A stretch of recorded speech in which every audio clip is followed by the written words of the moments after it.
Hi, this is Simon from CrewBrain, and I'll show you today how you can import employees or freelancers, for example, into CrewBrain, which is great when you're starting out with CrewBrain and don't want to enter all the employees manually.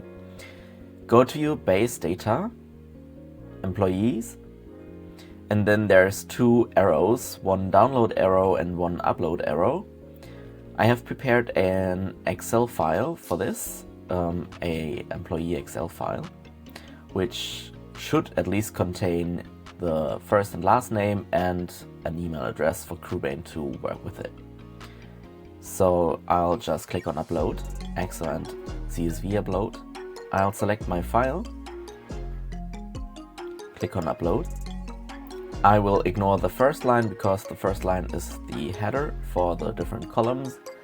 And then here you have the ability to select which worksheet if your Excel file, for example, had multiple worksheets. I'll click on continue, and then CrewBrain asks you to map the different columns to their fields, which I'll do right now. For these fields you should be aware, so this is salary, for example, and this is categories in English. For these fields, you should be aware that CrewBrain won't be able to import these, as these are fields which have multiple associations. For example, categories, you can associate multiple categories with each employee, and for salary you have the statement period, which you should create in CrewBrain separately. So I have finished the fields and their associated columns, and I'll click on continue. So CrewBrain will ask you how to find duplicates. I will choose email, but you could choose any other field if you like.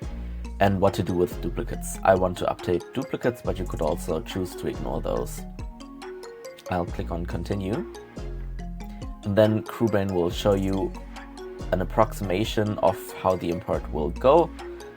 This looks correct. You could technically also choose to ignore any other records you wanted to. I'll click on import, and depending on how many datasets you have, this will take a while, and CrewBrain will show you an overview of how many records were imported, how many were duplicates, and how many are new. I'll click on close, and we have our new records in here for further processing. That's it for today. Thanks for tuning in.